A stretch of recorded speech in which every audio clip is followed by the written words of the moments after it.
Hello, my name's Ryan Stacy, and welcome to my new podcast, Silver Screams. So this is a new show where I'll be taking you on weekly adventures into the stories and defining moments of our favorite horror films. I'm a filmmaker, writer, and cinephile. My entire life, I've had a love affair with movies, and I hope to offer you an excellent house to share these stories with you as we cross the eras and different themes of this incredible genre. Let me tell you a little bit about how this show is going to be different than other horror podcasts. I'll be refraining from an atypical chat show format because I just want to share with you more about the history and stories of these films and less about my critiques and reviews of them. I kind of hope that maybe in a way through this show, I'm gonna show you how I, as an independent filmmaker, fall in love with horror movies. Halloween night is when people play tricks on each other. It's all make-believe. I think Richie was just trying to scare you.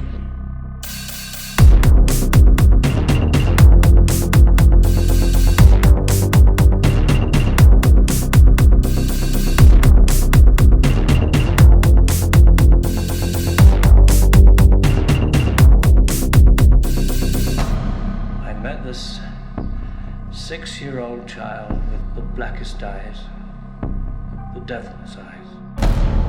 On today's episode of Silver Screams, we are going to be discussing probably one of the most popular horror films in history, and I am talking about Halloween. I saw this movie when I was 12, and the terrified effect it left on me lasted, we'll say, well, for more than a year. And it is because of this lasting effect that I would say Halloween is my favorite film of all time. Couldn't even categorize it as my favorite horror film, though, because that movie will be covered in episode 3 of this season. So what makes Halloween so special? Michael Myers' original murder spree in 1978 did forever shape my life, like it actually happened instead of some sort of movie, like it was. I had already wanted to make movies by this age, but now I wanted to make movies like Halloween. Movies that had an effect that made you remember them, made you feel them. It was different than other horror flicks that I had seen by this age because Halloween made me use my imagination to fill in its goreless blanks, which was far more terrifying than, we'll say, something like the lipstick in the Night of the Demons movies, which was the only point of reference I had really had by this age. That was gross out horror, though. It was meant to make you puke. Halloween was cerebral. Its shadowy lighting and moody Dutch angles gave the slow pans an effect that made me want to piss myself, because already as an audience member, I was trained to expect this force of evil to appear anywhere, at any moment. Every element of this film got into your head. Even John Carpenter's iconic score haunted my dreams. One year on Trick or Treat, a house was playing the music outside. I do believe this was the year after I saw Halloween. At 13, I ran in fear in front of my friends from this house because of that music. I don't think I've ever experienced a film that has had this effect since. This independent horror film at today's focus was released in October of 1978 and was made for only $300,000. With its minimal locations and off-the-rack costuming, Halloween breathed life into horror. At a time when it wasn't taken very seriously, and it only seemed to be in B and C movies, definitely types of work that just were not taken seriously. Halloween, though, would transcend this, and for 21 years hold the title as the top-grossing independent film in history until 1999's The Blair Witch Project. John Carpenter and Debra Hill's story about Michael Myers, a small-town serial killer wreaking havoc on a sleepy residential street on Halloween, created a horror icon and put actor Jamie Lee Curtis on her trajectory to becoming a true star. The film continues to inspire filmmakers across the board. but it is Halloween's roots as an independent film, the unity of the cast and crew, and the risk everyone took to produce it that truly seems to be what moves future auteurs today. So join me as I talk about Halloween, its production, and its rooted legacy in independent as well as mainstream film. What's an independent film? Being an independent filmmaker, I find myself being posed this question frequently. I, along with my peers, would probably each have our own interpretation of the definition. We are artists, and everything in our eyes is open for interpretation. So I will give you the definition listed on Wikipedia, a source I promise not to quote very often on this show. Begin quote. An independent film, independent movie, indie film, or indie movie is a feature film or short film that is produced outside the major film studio system, in addition to being produced and distributed by independent entertainment companies.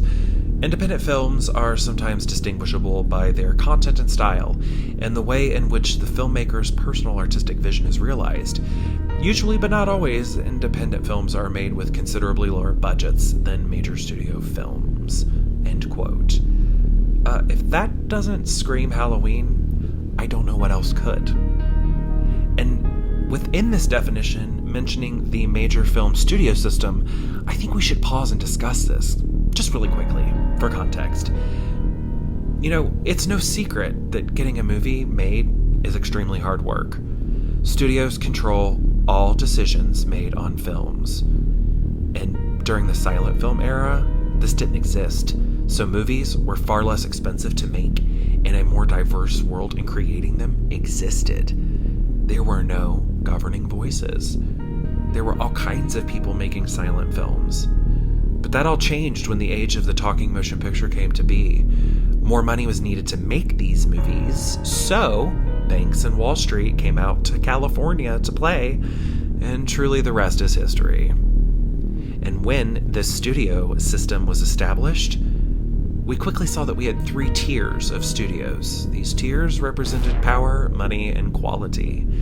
The big 5 were your heaviest hitters: Metro-Goldwyn-Mayer, Paramount, 20th Century Fox, Warner Brothers, and RKO Pictures, which for a time was owned by oil tycoon Howard Hughes, who produced many films that directly influenced John Carpenter, as scenes from Howard Hawks' The Thing from Another World would be used during Halloween's harrowing climax. And oddly, not the first time Hawks and Carpenter's names will be mentioned together in this podcast. Next were the little 3, Universal, Columbia, and United Artists.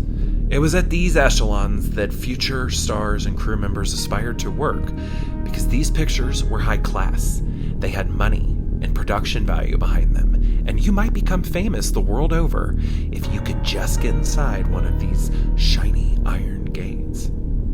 Fame and fortune could be yours, said Hollywood's then version of the American dream. So after this, you had Poverty Row, which had recognizable studios like Republic Pictures, Monogram, and Winchester. Working on Poverty Row paid, but their film's legitimacy would come with time and cult status rather than instantaneous acclaim like those generated by powerhouses from the Big 5 or the Little 3.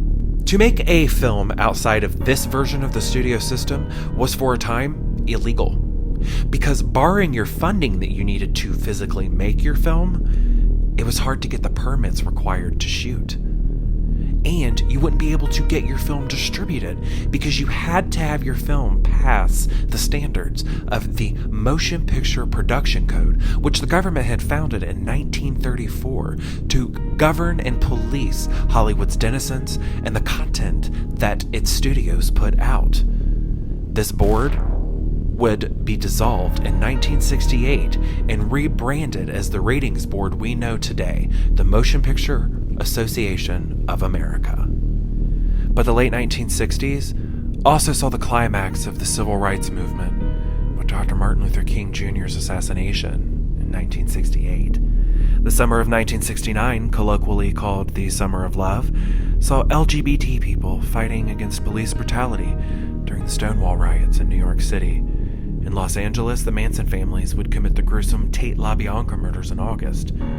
The emergence of the women's liberation movement really gained its momentum in these years as well, and after 19 years, the United States ended their contested involvement in the Vietnam War in 1973.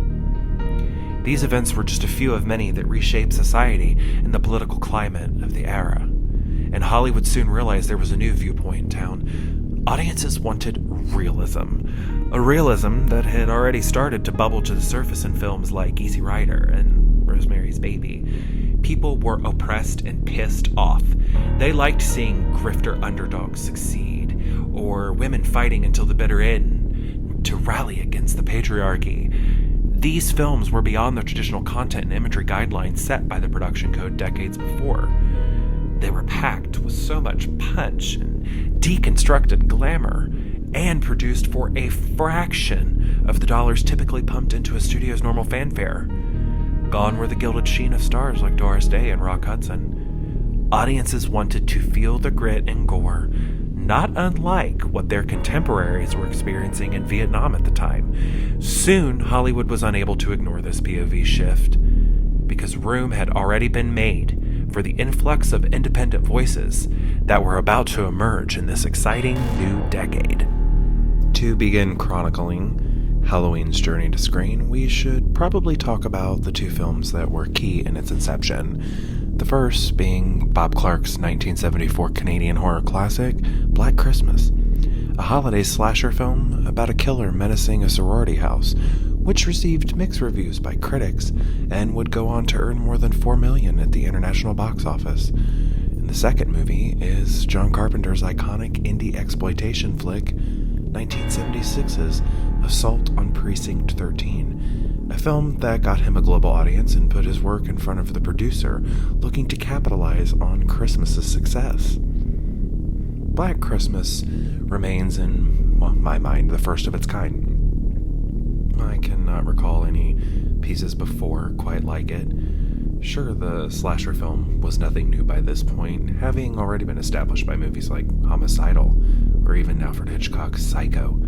The groundbreaking POV shots, inspired by the aforementioned titles, may have in turn inspired Halloween and our glimpses through its antagonist's eyes.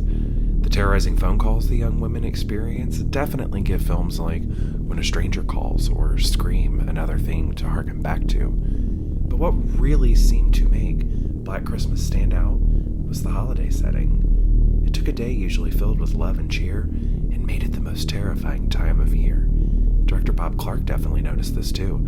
After the film's release, he mused to John Carpenter that if a sequel were made, it would be centered around Halloween, and veteran producer and film distributor Irwin Yablans would be the one who heard him. John Carpenter had long been working on film by the time he would step on set to direct Halloween. He had graduated from USC Cinema and won an Oscar for Best Live Action Short by age 22. His first motion picture, the comedic space satire Dark Star, was released in 1974.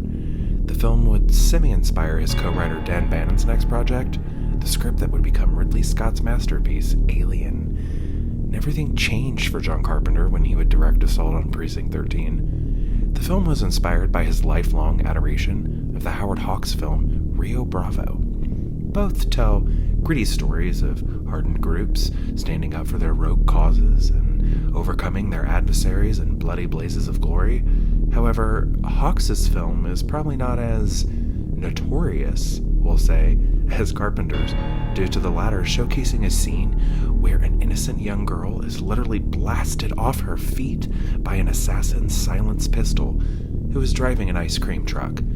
To say the production code in Hawks' day would have turned their noses up at this sequence is a huge understatement. Precinct 13 opened to critical acclaim and box office success, thanks in part to the man who gave Carpenter's film its international distribution, a British man by the name of Michael Myers of Miracle Pictures. But this film was the project that gave U.S. distributor Irwin Yablans a director for a project he'd been cooking up. Still wanting to get in on that Black Christmas gravy train, Yablans brought the idea of a horror film set on October 31st to John Carpenter and his now girlfriend and producing partner, Debra Hill. They'd met on Precinct 13 and began a personal working relationship that would span through the early days of Carpenter's film, The Fog.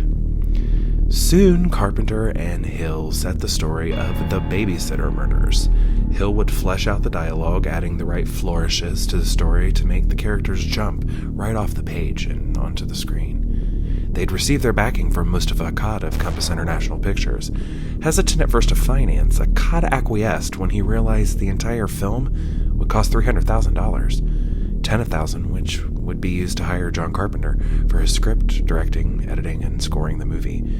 Even still, Akkad expressed over the years that he remained on edge over his investment because he did not have much faith in a film that promised to shoot a quality product in 20 days. And that was to be ran by a group of people who maybe looked like a pack of inexperienced hippies. How they would change his mind. But the late 70s wasn't a great place to make movies like this. Not for that type of budget, and with this type of schedule, unless you were a certain kind of cinema, exploitation. Precinct 13 could toe that line if you want to split those hairs. There is violence, lots of guns, cursing, and blood is flying and splattering. But the way John Carpenter does it, the man is just a visual artist, and Precinct 13 just has a gravitas about its execution that traditional exploitation films lack. Really, then it doesn't toe any genre lines, it transcends them. Something this project would do too. The script became known officially as Halloween, and it was one step closer to becoming cinema legend. Filming on Halloween began in March 1978 in South Pasadena, California. The large streets and big old houses would serve well as the streets of quaint Haddonfield, Illinois, complete with the odd palm tree in shot. They're there, look hard. Even Rob Zombie, who shot his remake in the same neighborhood, occasionally caught one. The production's budget would famously use most of it to buy the then new Steadicam technology they would use to shoot the movie, and to cast stage and silver screen legend Donald Pleasence, who would be the most recognizable name in the film when it released, ahead of teen movie vet P.J. Soles, who had appeared in 1976 as Carrie. Many of the other cast and crew doubled up on jobs during the production. Friends of Carpenter and Hill provided cater meals. Everyone worked out of a single Winnebago RV as the production's truck. The crispy autumn leaves that we see sailing across the sidewalks and lawns of Haddonfield were the same bags of painted fake leaves used through the entire shoot, which had to be scattered and rebagged for every scene. For some shots with the leaves, a future horror icon happened to be on set who was giving a close friend a hand. Burgeoning actor Robert Englund. Yes, that Robert Englund. Lead actor Jamie Lee Curtis bought her own wardrobe from her local JCPenney's. Some might see this as a slight to an actor, but in the independent film world, often this is the case. Sometimes a script is just so damned good, an actor who is being paid for their time on a production may not mind purchasing their own character's attire. It's actually been in my indie experience that some love this as it helps them find their character. They often deliver their best work this way. Curtis really did find her character through costuming the meek but fierce Laurie Strode. I believed in her. And it wasn't just her performance. I just had this belief that Laurie Strode was this real, soft, determined, but fearless young woman. And I believed in her friends. All of this, I think, really should be a huge thank you to the late Debra Hill for these realistic moments, because this was just one of her many amazing contributions to cinema. Passing from cancer in 2005, to say Debra's involvement in the 2018 sequel would have been, I think we all would agree, something to behold. Production designer Tommy Lee Wallace created the Michael Myers mask by infamously altering a William Shatner Captain Kirk mask that he purchased for under $2, which is almost $8 in today's money. We would never find a decent IP licensed mask for that price. To bring Michael to life, or the Shape, as he was known in the script, a total of 5 people donned his outfit or props. Wallace would also co-edit the film with Carpenter. The crew could double up on duties or shirk hiring a costumer. This was low-budget film, independent cinema. There weren't any union or studio regulations to operate by, and the crew, according to stories told over the years, were beyond happy to work hard. They believed in their movie, in John and Debra. This on-set tenacity would pay off more than any money the film lacked to pay anyone. Successfully shot in 20 days, Halloween would be ready for its October release. But the bigger question is, would this ragtag group who made it? Finally, October 25th, Halloween's release date arrived. This terrifying new film was packed solid with effective frights and the perfect tones and piano strikes to orchestrate it. The film opened in Kansas City, Missouri before spreading out over the next few weeks globally. It was a hit, earning over $1 million at the box office in just its first week, and when Halloween would end its original theatrical run, it would take home a global take of $70 million, a comparatively closer haul to its 2018 sequel box office performance, which, when adjusting the 78 film for inflation, is over $279 million, and the 2018 sequel grossed over $400 million. This phenomenon is often credited to critic Roger Ebert, who in his sparkling review of Halloween noted it as one of the best films of 1978. Ebert, along with Gene Siskel, really were the say-all to end-all to movie reviewing then, so this review truly sealed the deal on Halloween's legitimacy, because it was never going to be called into question. Yes, Halloween was a horror movie, and for a film like this to perform exceedingly well at the box office was not a new concept either. Before this, we had titles like Carrie, The Exorcist, and Jaws. All three were huge hits with both audiences and critics alike.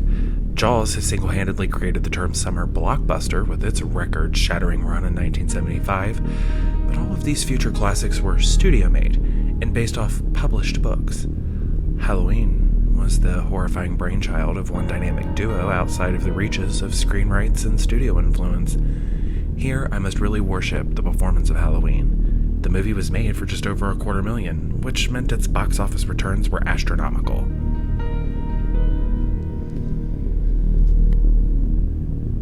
But like with all successful films, those fruits weren't for Carpenter or Hill to share in. These monies obviously went to the producers, however their labors were rewarded in other ways. Like Curtis and other talents from Halloween, this was just the beginning for them. And in these films, the indie movie spirit that made their new theatrical sensation special would continue to live on. One thing that makes an independent film pop is the voices of the characters, their experiences, which are usually inspired by or taken some way from the filmmakers' lives. I've always observed that a part of John Carpenter obviously exists in each of his characters he created for actor Kurt Russell. Best example to me is Snake Plissken, who has that same sort of renegade swagger that Carpenter exudes in his filmed interviews I have seen. These feathered hair commanders of their trades, filmmaker and mercenary respectively, chain-smoked and wore tight pants that let you know these dudes really had big balls. Defying normal hero archetypes, Plissken was one of many anti-heroes created by Carpenter, and in turn these unique souls would inspire future artists to carry the same cojones that John Carpenter did with his films. But it would be Halloween that was that touchstone film, and a long line of work serving as muses for indie filmmakers today. It's myself included. I could talk at length about Jamie Lee Curtis's meteoric career. I say meteoric because her career took off after she stopped accepting horror films with Halloween 2. Wait, did I just say that Jamie Lee Curtis's career wasn't legitimized until her post-horror efforts? Again, this is not a secret. Jamie Lee Curtis could have kept working in these movies forever. Sure, her movies did okay from a box office standpoint. Honestly, it didn't take much to make a horror film, especially after Halloween made it look so easy to do so much when you had so little to do it with. By this time, horror flicks were being churned out by studios at lightning speeds, which meant they typically went into a quick theatrical run first, but then were banished to the booming home video market of the 1980s. Roger Ebert had praised Jamie Lee Curtis in his review for Halloween, but gave her 1980 effort Terror Train 1 star out of 4, and he doesn't even mention her name once. But she would have only been that woman, who usually played the same character, who we now know as the final girl. Nothing she performed in would completely mirror her respectable success of Halloween, even in 1981's Halloween 2. I know her character is attempting to recover from the night's events at a hospital, but Curtis's confusion and struggle with lucidly processing her surroundings is all too convincing. As if even though she's been directed as what to do in front of Rick Rosenthal's camera, the director of Halloween 2, Jamie Lee Curtis doesn't even know why she's there. Though, by all accounts I can find, it would seem she did enjoy making this sequel, in more than 2002's globally reviled Halloween Resurrection. So Curtis left the genre, and from there she completely revamped herself throughout the 1980s. We got a new Jamie Lee Curtis, in daring and diverse roles, all studio films. Sometimes along the way, you could see glimpses of Laurie Strode in her work. I think it's most prominent in her turn as Shelley, the beautician turned makeup artist for the deceased, in My Girl, co-starring opposite Dan Aykroyd. Shelley was smart, a bit fiery, and a sensible woman of the 70s. Curtis wielded the same cool, collected ability to comfort and entertain even the most difficult children like Veda, My Girl's center character, or her charges in Halloween, Tommy Doyle and Lindsay Wallace. I have met Jamie Lee Curtis and watched her interact with her fans. She's like this in person, too. She's also a go-getter, like her on-screen counterparts. Ever efficient, always in motion, ever evolving. She seems always on her toes, always prepared. Whether this is merely quirks of her personality, or just an ethic instilled in her on Halloween's set, there is no denying that this charm is what has carried her across decades of some of our most favorite motion pictures. Halloween, as of 2018, is a billion-dollar franchise. In Indie Movie No More, Halloween's ownership has changed hands over the years, with characters belonging to one company and the screen and distribution rights belonging to others. There is endless merchandise, and editions of the movies and its sequels, plus the remake and its sequels, annual screenings, and even conventions centered around it. The movie itself is a staple of the spooky movie season, and for most of Halloween's fans, that season is year-round. Every year, there are more films that, indie and studio level alike, could be described as derivative. Often lines of homage are blurred, and it can be very easy to become a carbon copy. This film was successful because it was created in a time when it didn't have to try hard to be special, because it didn't have anything to compare itself to. Its originality and simplicity are just, in my opinion, too hard to imitate. I hope this episode helps shed some light on and into the independent film realm, and some of the varied reasons why we so often revisit that fateful fall night in 1978. Thank you for your time. I know it's valuable, and I appreciate you spending it with me. Please come back for episode 2 of Silver Screams, when I cover a different horror movie, Carrie, a film that I actually mentioned a couple of times in this episode. Its story is incredibly important to me, and I can't wait to talk with you about its making and legacy, and Carrie's legitimate status as a horror movie. Thanks in part to the Oscar nominations that its lead stars would receive, and lose out on. So until then,